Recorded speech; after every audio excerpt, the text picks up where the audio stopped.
Sa buong history ng NBA, maraming legendary na backcourts ang nag-iwan ng marka sa laro.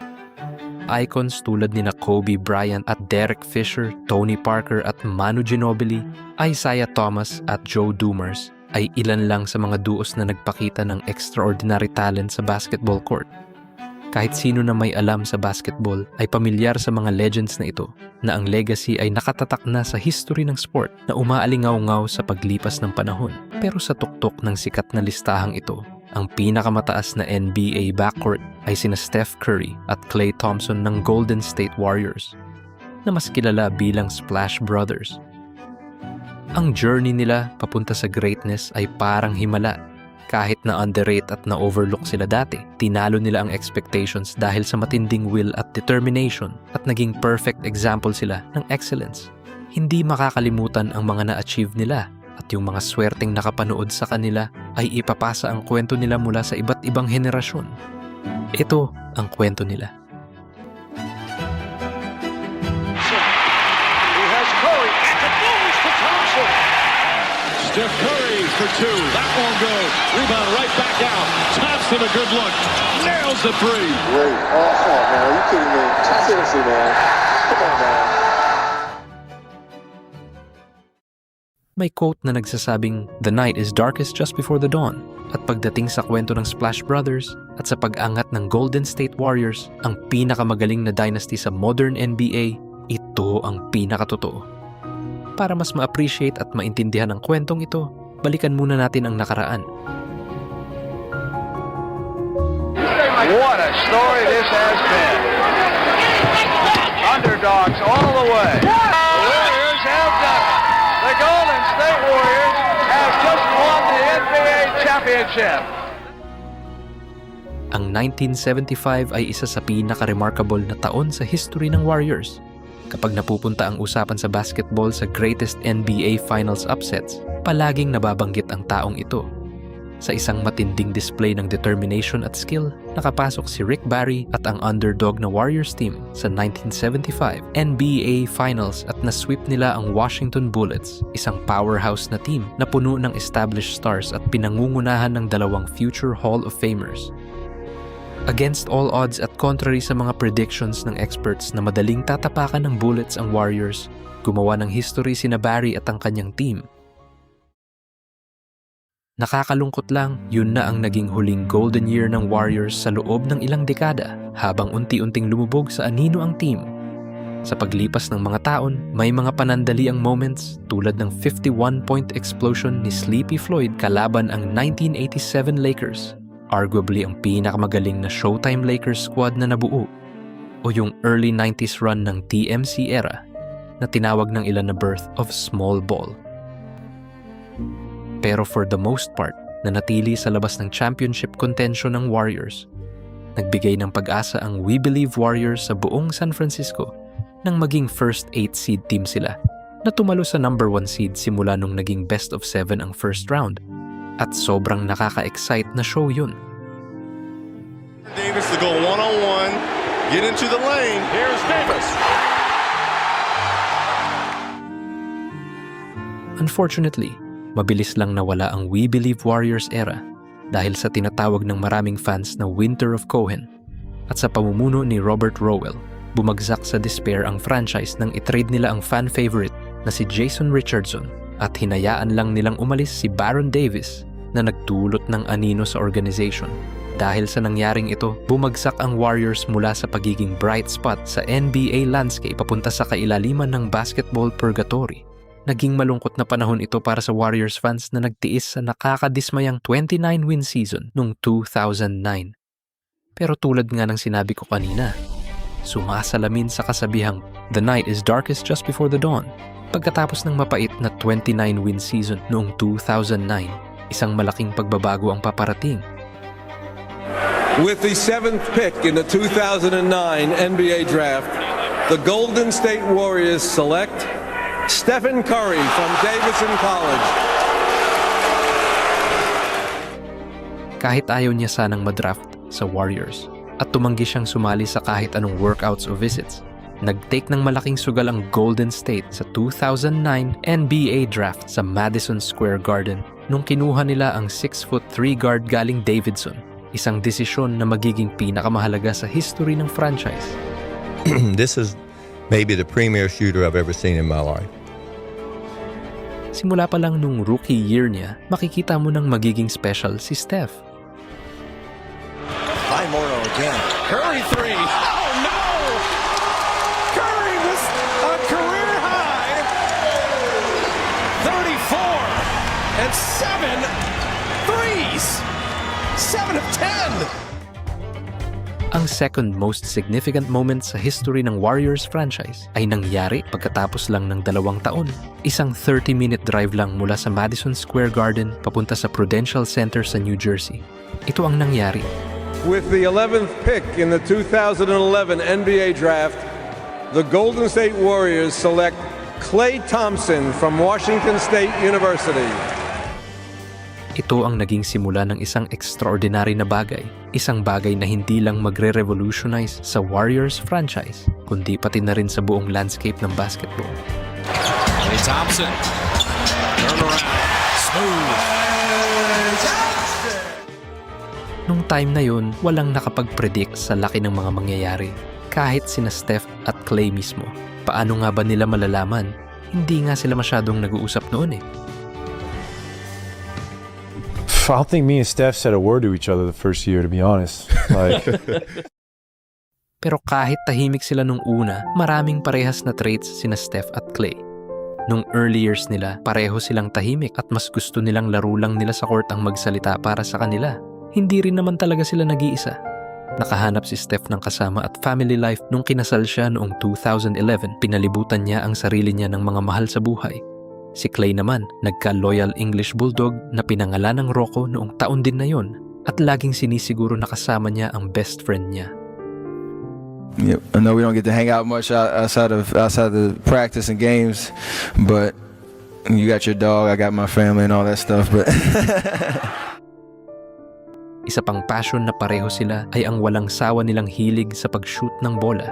Kung may isang attribute na nagpa-special sa dalawang ito at kinakainggitan sa buong liga, yun ay ang galing nilang mag-shoot mula sa malayo.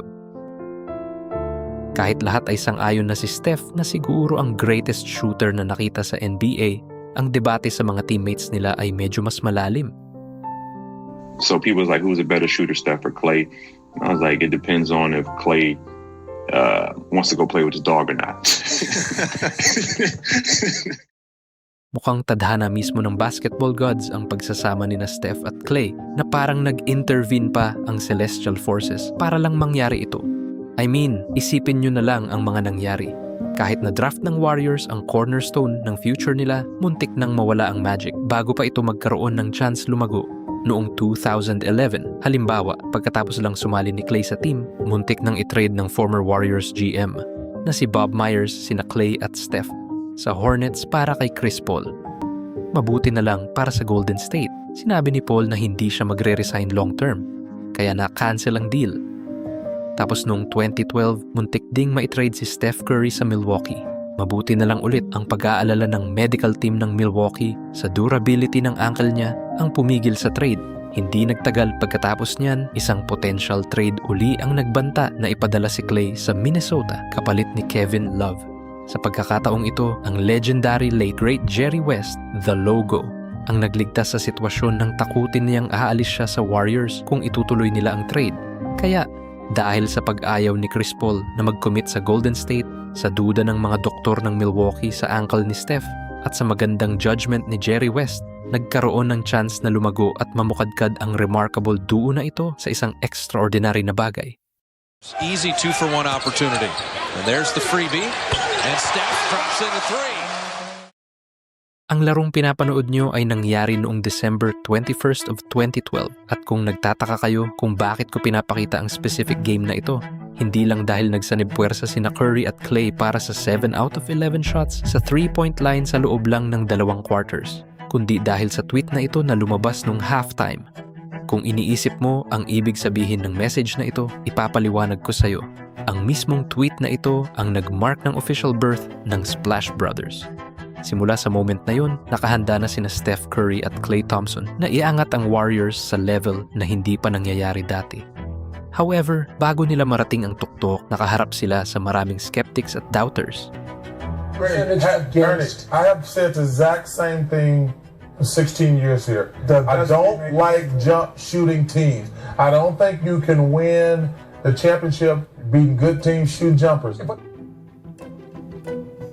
Pero hindi natinag sina Steph at Klay sa mga ingay. Sa halip, ginawa nila itong motivation para magbigay ng ilan sa mga pinakamagaling na performances sa NBA history.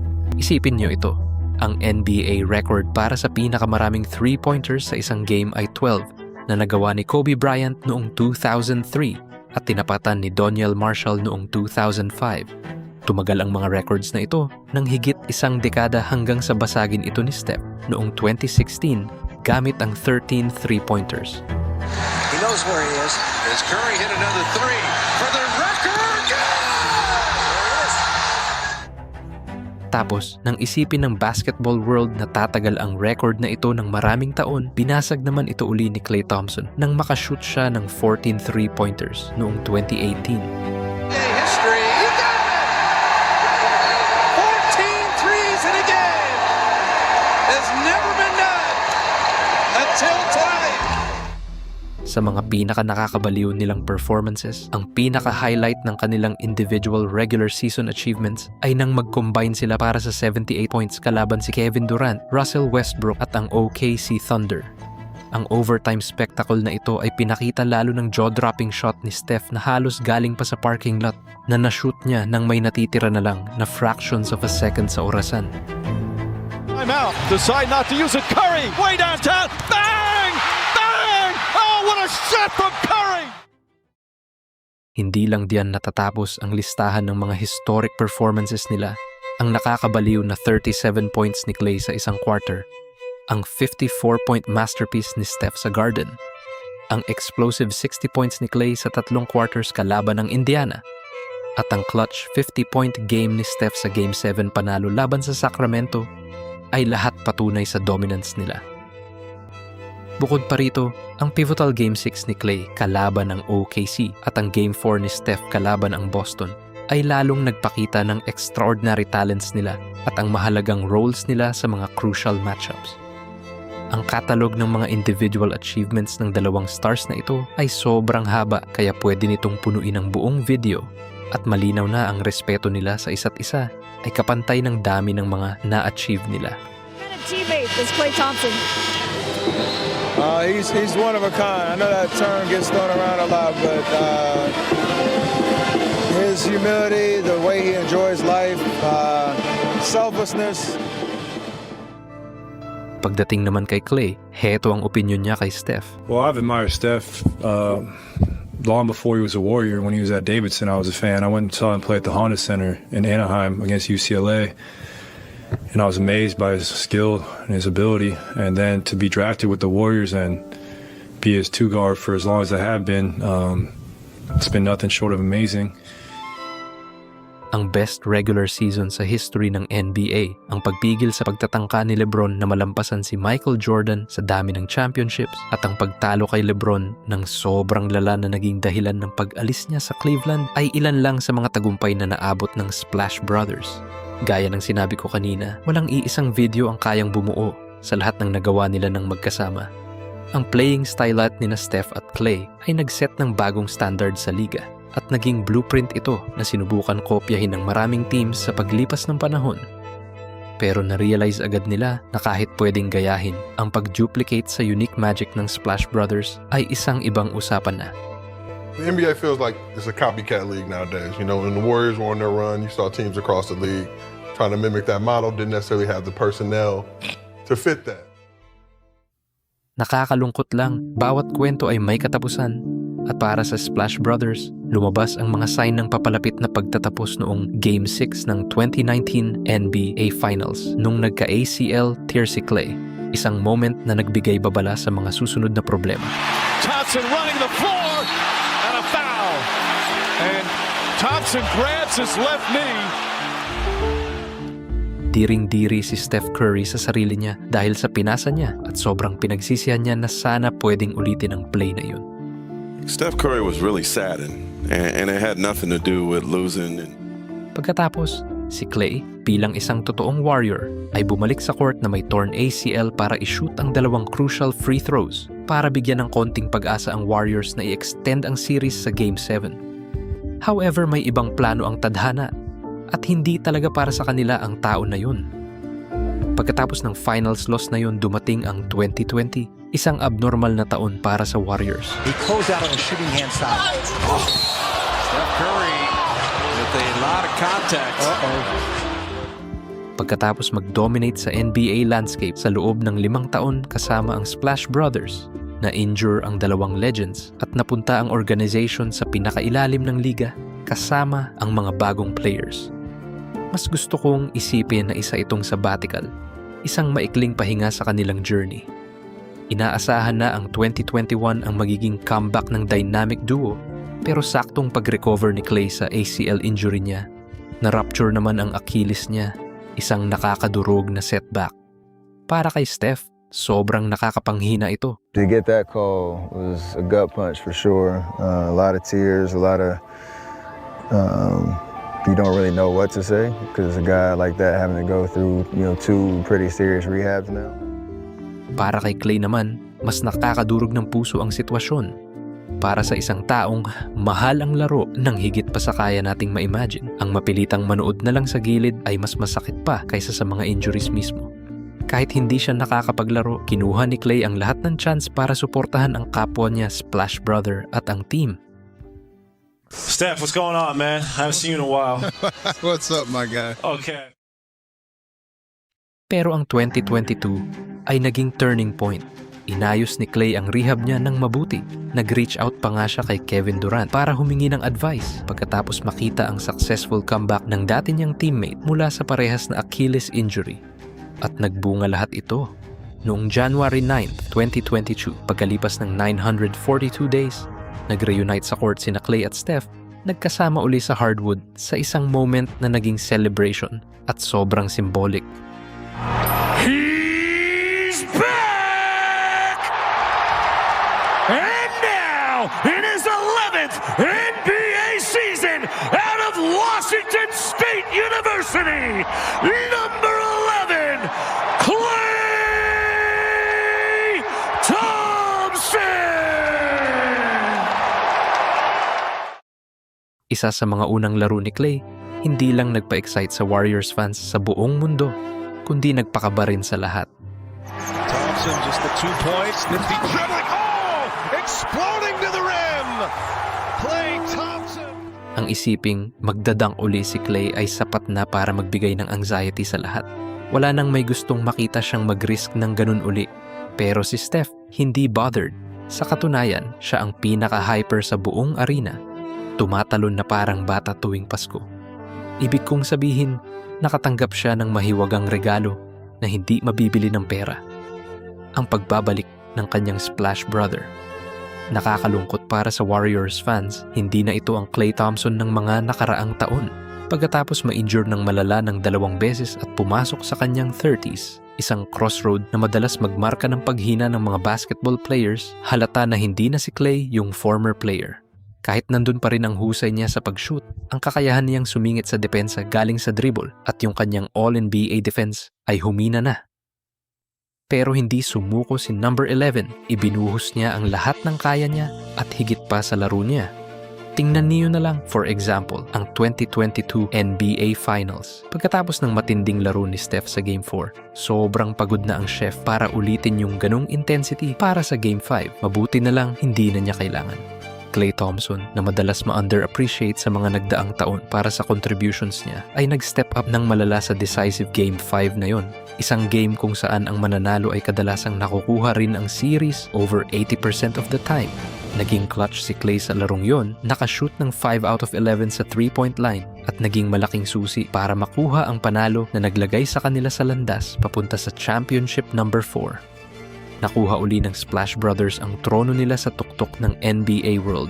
At kahit humina ang husay ni Klay Thompson mula sa mga unang taon niya, malaking papel pa rin ang ginampanan niya.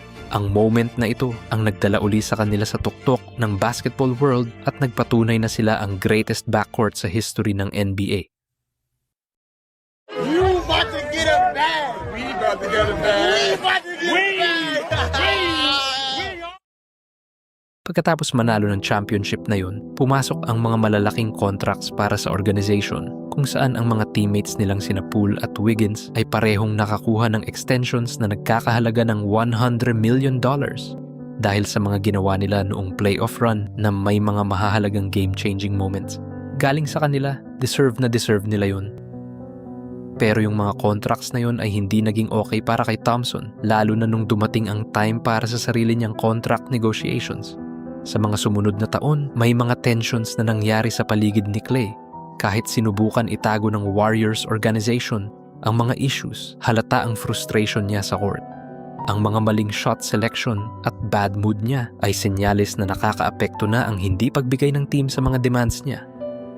Madalas na sinubukan ni Klay na idaan sa tira ang sitwasyon, pero hindi tulad dati. Palpak ang strategy na ito at lalo lang siyang nahirapan. Sa huling laro niya, suot ang Warriors uniform nung critical elimination game, naging 0-for-10 si Thompson sa field. Dahil sa performance na ito, naging target siya ng mga memes at asaran kahit saan.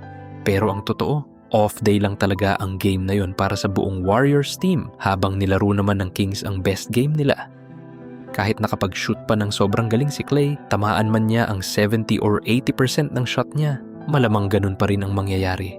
Nakatadhana talaga na matalo ang Warriors sa larong yun. Hindi lang talaga nakasulat sa kwento nila ang manalo sa 2024. Sa sumunod na off-season, hindi na kinaya ni Klay ang kapetihan tungkol sa contracts, pati na rin sa lahat ng bagay. Dahil nilagay na lang siya sa bench, naramdaman niyang na-disrespect siya ng organization at sa tingin niya ay na-undervalue siya kumpara sa mga teammates niya, kaya sobrang na-bother si Klay. Ang desisyon ng Warriors na i-delay ang pag-resign sa kanya hanggang sa maayos ang ibang roster ang naging huling mitsa para kay numero 11. Minsan sa buhay, kailangan lang talaga natin lahat ng fresh start at walang pinagkaiba rito ang kabilang kalahati ng Splash Brothers. Klay Thompson's 13-year career in Golden State, 4 championships, is now over. This is the end of something magical in basketball. Sa sunod-sunod na madamdaming pictures na pinost sa social media, naging open si Steph Curry sa kung gaano kahalaga si Klay para sa kanya. Mula sa umpisa nila ng mga bagong salta sa pag-akyat nila sa ranks ng NBA hanggang sa tuktok nila bilang champions, walang tinago si Steph. Tinapos niya ng ganito. Gonna miss you, Klay Thompson. Even though we won't finish the journey together, what we did will never be done again. Couldn't have imagined a better run with you and Money 23 Green. Change the whole Bay Area. Change the way the game is played. Killa Klay at the center of it all. Thank you for everything, bro. Go enjoy playing basketball and doing what you do. Splash Bros for life, my guy. Baka tapos na ang panahon na magkasama sina Steph Curry at Klay Thompson sa court, ang era ng Splash Brothers. Pero ang mga na-achieve at ang legacy na nagawa nila ay mananatili sa puso ng mga basketball fans habang buhay. When I get on the floor and I see number 11 suited up with me, I feel good about our success and our chances to win a game. You make my job easy when I come on the floor. I know hopefully we have a long future together, man.